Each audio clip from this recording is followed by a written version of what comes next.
I'm just walking my dog, singing my song, strolling along. Oh, it's just me and my dog, catching some sun. We can't go wrong. My life was lonely and blue. Yeah, I was sad as a sailor. I was an angry one too. Then there was you up here. Hello, welcome to Rescue Roundtable. I'm Mary Catalano, and I'm here with some special guests. Everybody's always special. We love our guests, and I'm very happy to have these lovely ladies that work really hard for animals here today. Beth Heisen and Karen Snook in defense of animals, and you are the executive.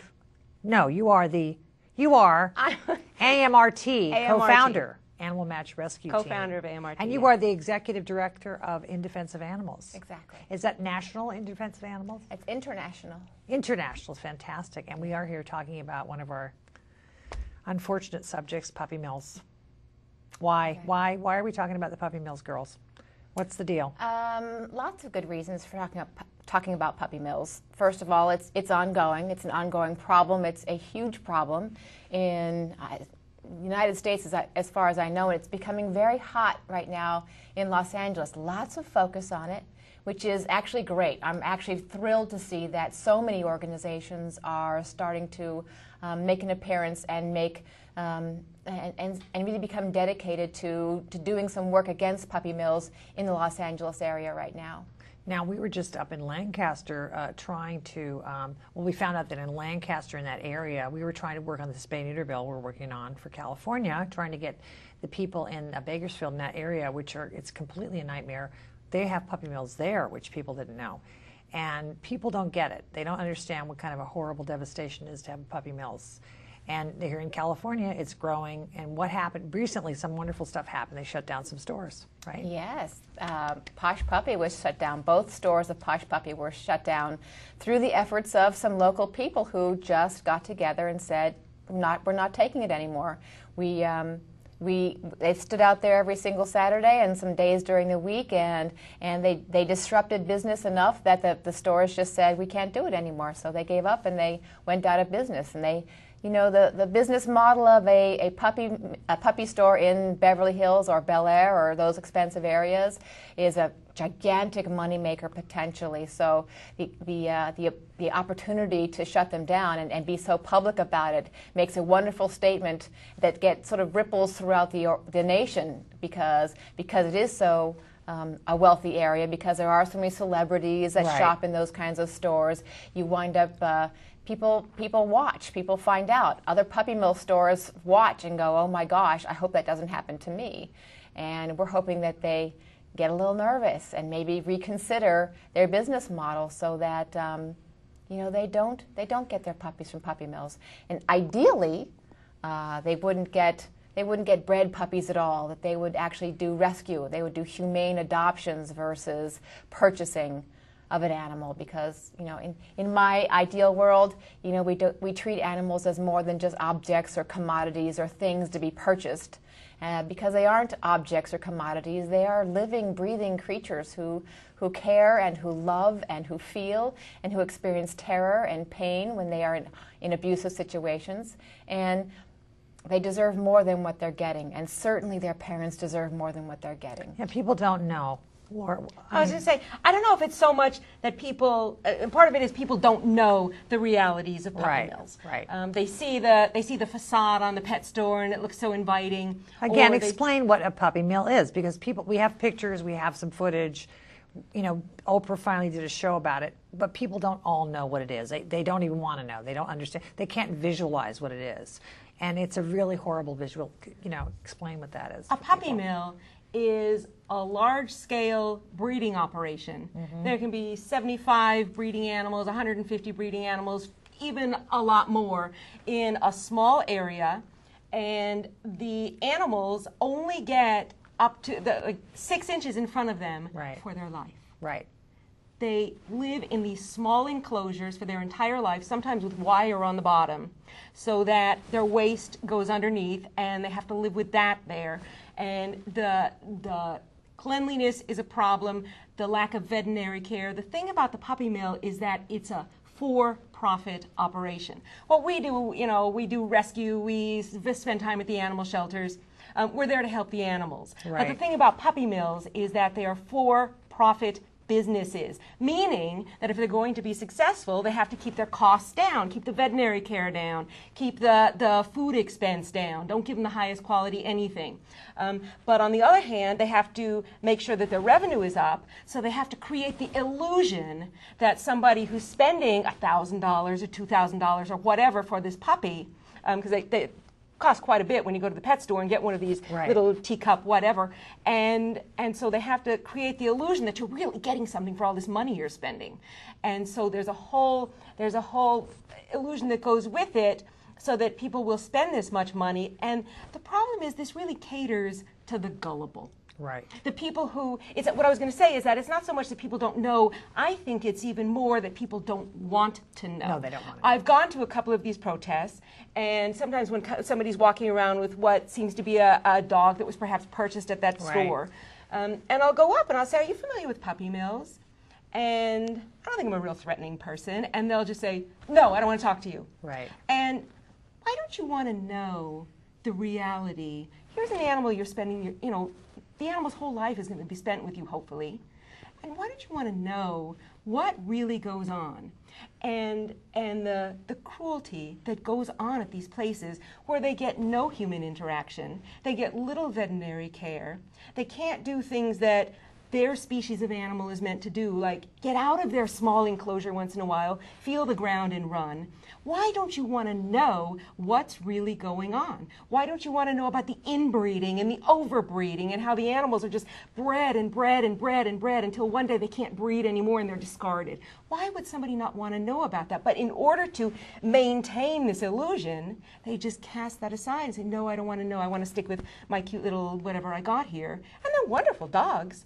But people should know the reality of what's going on, which is why these pet store protests are so important, not only to hopefully discourage the pet store owners from continuing to further the puppy mill industry, but also to educate the public about the truth, about how you're not getting anything special for that money. The only thing that's happening with this extra money you're spending is you're giving more profit to the people who perpetuate this cruelty. Well, what about the AKC and the association with that? All their papers that they think they have to have with their dogs. I mean, I just talked to somebody the other day, and they said to me, I want a dog that's a purebred dog because I want to know where it comes from. And I'm like, oh my God, of all things, that's the last thing you're going to find out about that dog because it's inbred, it's from a puppy mill, etc. So what does the AKC have to do with this? Are you familiar with their association with the pet stores and papers and fudging papers, etc.? What's going on with that?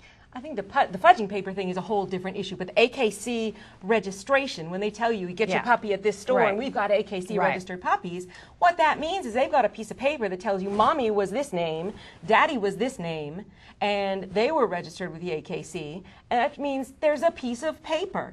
It doesn't tell you this animal was not raised in cruel conditions. It doesn't tell you this animal had adequate veterinary care. It doesn't tell you anything that most people adopting an animal would want to know. It doesn't tell you this animal will be healthy. It doesn't tell you we've done genetic testing. It doesn't tell you anything except somebody made a piece of paper and associated it with this puppy you're about to spend a lot of money for.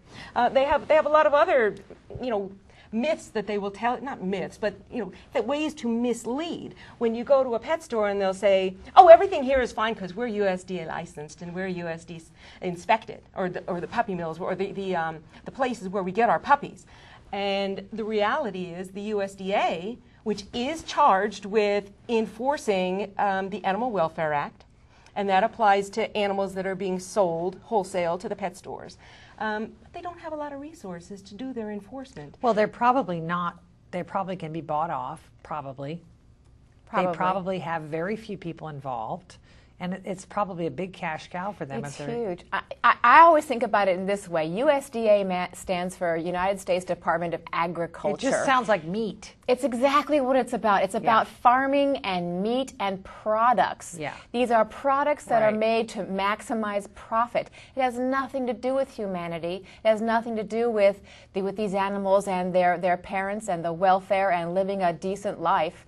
And one of the things I've heard when I come the puppy mill protests is people come and say, but wait a minute, look, these are beautiful little puppies and they'll get great homes. Why are you so upset? And I'm like, it's not these puppies who are really at threat right now. It's not that these puppies will get great homes. These are the lucky ones. These are not the mommies and daddies who are stuck living their whole lives in a wire cage, stepping on their own feces all day long every day. These are not the puppies who got sick and died somewhere in transit. These are not the puppies who were born so malformed from inbreeding that they couldn't make it past the first few days of their lives. All you see are the lucky few who actually made it through the whole process, survived the process, and got into a store where then they were washed and they were scented and they were cared for and they were fed finally good food. But that's all too common that what happens with a lot of these puppies, even the ones who make it to that cute stage where they've been washed and cleaned and they don't stink anymore, is they still suffer very often from their past circumstances. They very often come in with giardia, internal parasites, various kinds of genetic diseases that you won't see in an 8-week-old animal. People often have dogs that are inbred, very, very sick, and that die on them. And then the stores are doing some sort of cover-up to cover their butts. We have some footage here of the protests from the puppy stores. You see a very cute puppy in the window, and they are adorable, and they do deserve love and hugging and everything else. But then you have to know where they're coming from and what happens to the parents of these cute little puppies who are forced to breed and breed and breed in cages, and they never get out, and eventually they're useless to people, and they are either put down, and they are in terrible shape, and they are suffering. Puppy mills shouldn't happen, period. As far as I'm concerned, as a veterinarian, dogs, cats, other species deserve to be treated as more than mere property, commodities, objects, and things. And when you're in the business of buying and selling, that's for the same reason you don't buy and sell children. You adopt them. These dogs and cats should be adopted. When you start buying and selling, you're treating those animals as property, commodity, objects, and things to be made to make money from, and that's you end up with the greed causing all the shortcuts, and the animals suffer. It's a horrible, horrible life, and although they produce these incredibly adorable little puppies, and their puppies may actually get to go off to beautiful homes and live wonderful lives, the mommies and daddies of those puppies live the worst possible life I can imagine. Those that are used to breed over and over and over again even have the most horrendous conditions, because a lot of times there's C-sections provided, C-sections for these animals to take out puppies that are premature simply because they make better, smaller pets. And we've seen all these posh celebrities with better and smaller pets supposedly, but they don't understand that a lot of these times these animals are suffering. So not only are the puppies that are coming out that are being sold at stores like this or gotten for stores like this are psychologically, emotionally, and physically abused, but those that are breeding over and over again beyond their own health, beyond any standards, and oftentimes have their larynx cut out simply because it's easier not to hear them go through pain, hear them not bark for their lives, than to stop doing what they're doing. And so any store that actually sells puppies, instead of people going out and actually adopting, that are getting their puppies from puppy mills, it needs to stop. Bottom line is this: we all know right from wrong. We're not stupid. We've been in this world for a very long time as adults. Puppy mills are wrong. Any store that gets their puppies from a puppy mill is wrong. We know basic human rights. And this is a basic human right that is being denied animals. It's wrong. Bottom line. Now, if you want to say, I'd rather be wrong and make a profit off of that, you go right ahead. But as long as you do, I will be here. The puppy mills have to cease to exist. So log on to idausa.org for more information, and come on out and join us for the protests. Please save a life and adopt. That was great. So there's a lot of people involved in this. It's really having some effect. And what were you were telling me something about, you were going to make an example of how people treat dogs and animals. Right. Well, Dr. Katz mentioned something on that video clip right there that I think is really important. And he talked about the fact that You know, that the animals should be adopted, they should not be purchased, because they're not commodities and they're not objects, they're not like a blender. And in my adoptions, I very often say, you know, people say, oh, I want to buy that kitten. And I say, you don't buy a kitten, you adopt a kitten. It's a family member. And it's the same thing with these animals. They shouldn't be purchased at a store, they should be adopted from a rescue or from a shelter. They're a family member. And my acid test, whenever I think about things that tend to be moral one way or the other with respect to animals, is if you use the word child instead of the word animal. If you, in this case, puppy mills, if you use the word child, and I'm going to go buy a child, it sounds wrong to you.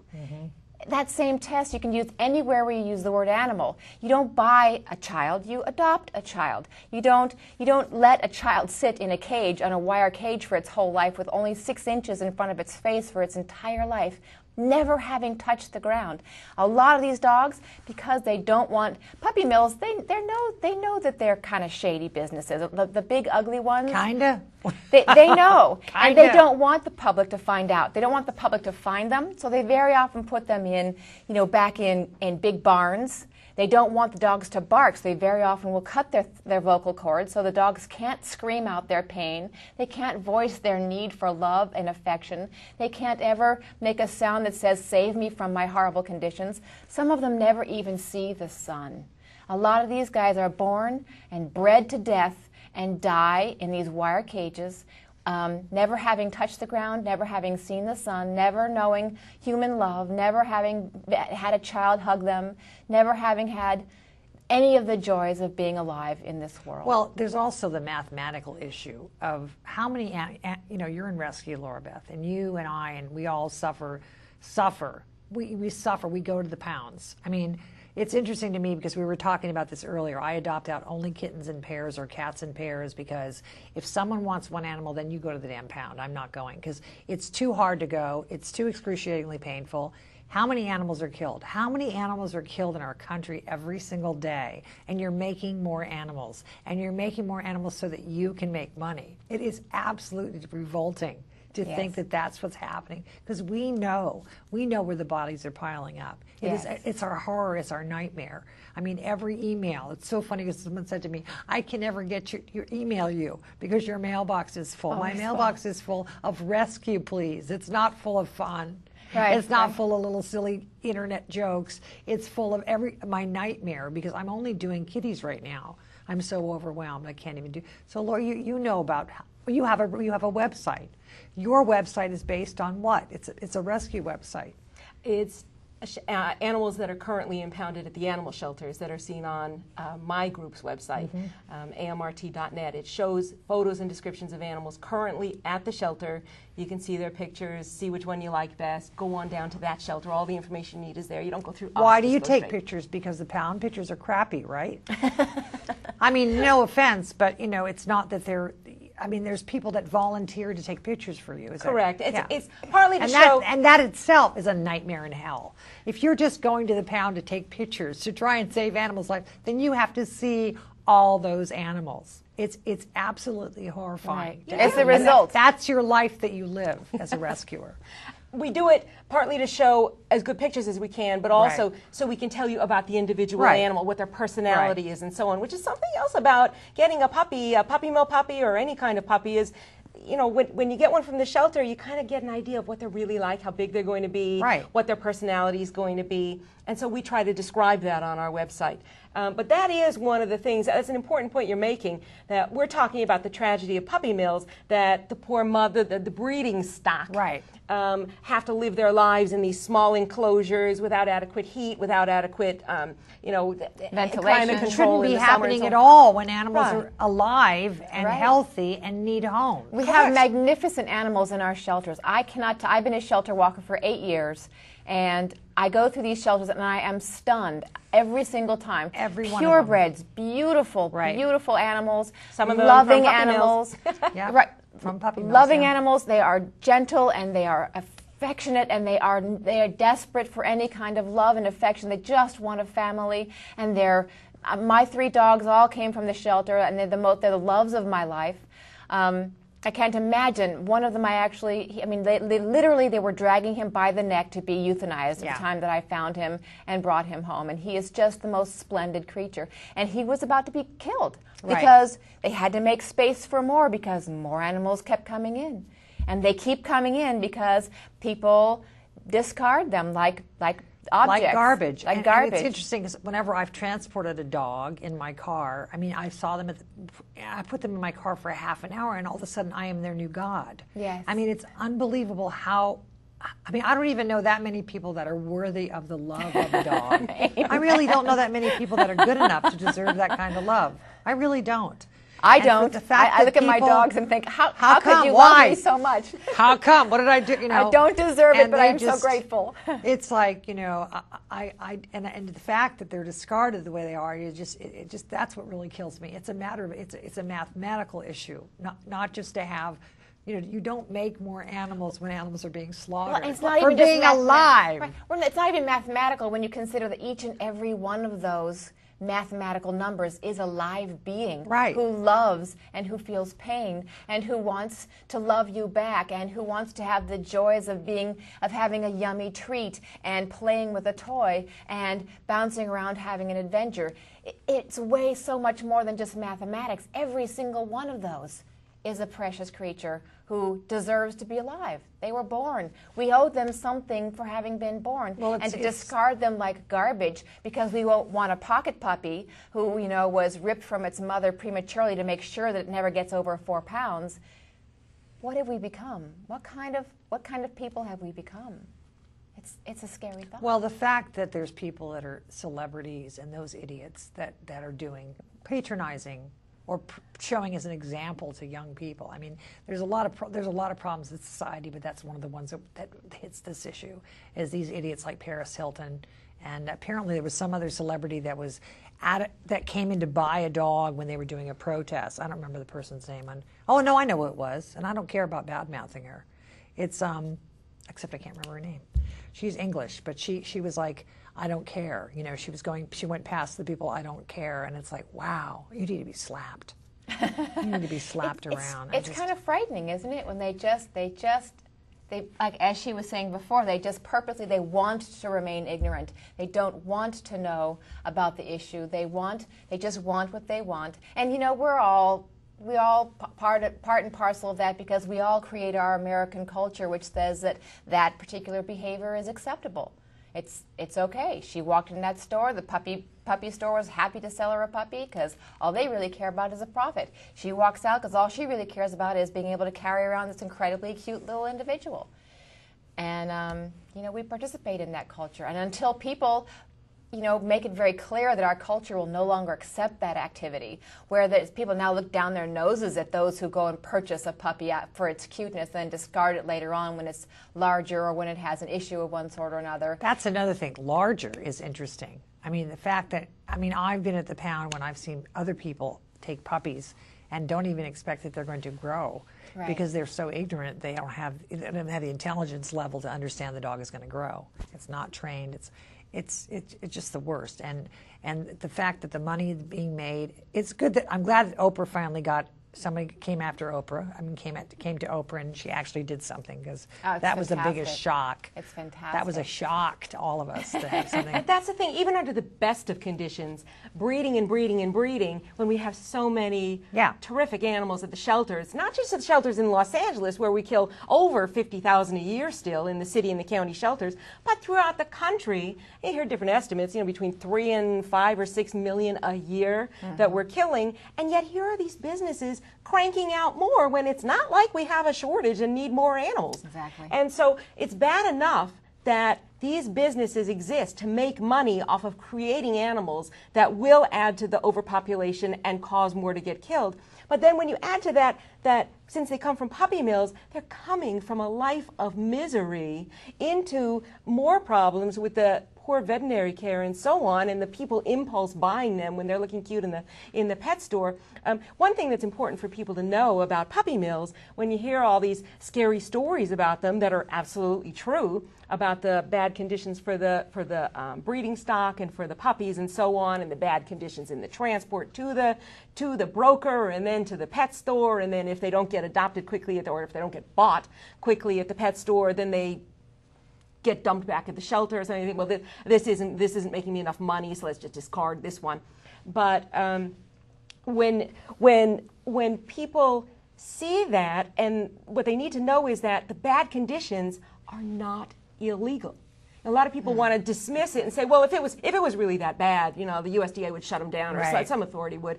But keeping an animal in a small enclosure with only 6 inches in front of them for their entire life is not illegal. It's unbelievable. So the fact that a facility is USDA licensed or even USDA inspected, if the USDA has people to go out and do the inspection, they'll pass the inspection or they'll get a violation that nobody will follow up on that doesn't come with a penalty.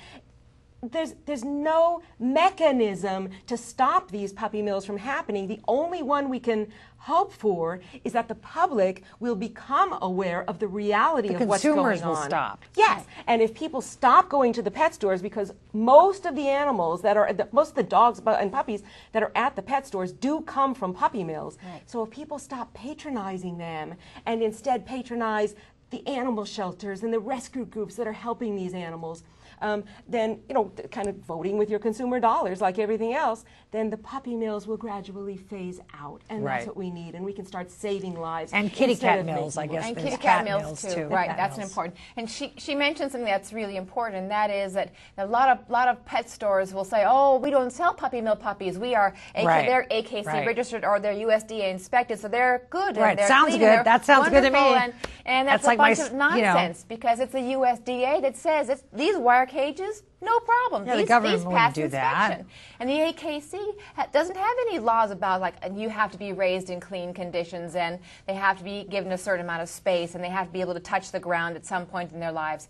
So all that AKC and USDA inspection stuff means nothing. The other thing that I thought you brought up in the very beginning of this show that I thought was really important was you mentioned that the fact that there's some puppy mills in Bakersfield. One of the stores we're protesting right now says, we're better now because, yes, okay, we did buy some dogs from out of state, but now all of our dogs are local dogs within 2 hours of Los Angeles. Isn't so that proves nice? They're not puppy mill dogs, which is just nonsense. Because within 2 hours of Los Angeles, there are boatloads of puppy mills. Out in Lancaster and Bakersfield and Fresno, out in those barns and those garages and those places, there are boatloads, in the hundreds, of puppy mills ready to supply people with the cute little Yorkies. We have to stop Pommies. it. We're done. We have no more time. But we want people to understand. They need to look around look on the internet, look under puppy mills, do some research, get involved. Be active about it. Be active about it. Do not buy dogs from pet stores. Do not buy puppy mill dogs. You really are not going to know where they got those dogs. So you can stop the suffering of these animals. You can take an active role in this. Thank you so much, Laura and Karen, for coming today. And thanks, folks. Please spread the word. Thank you. Bye-bye. Thank you. Thank you.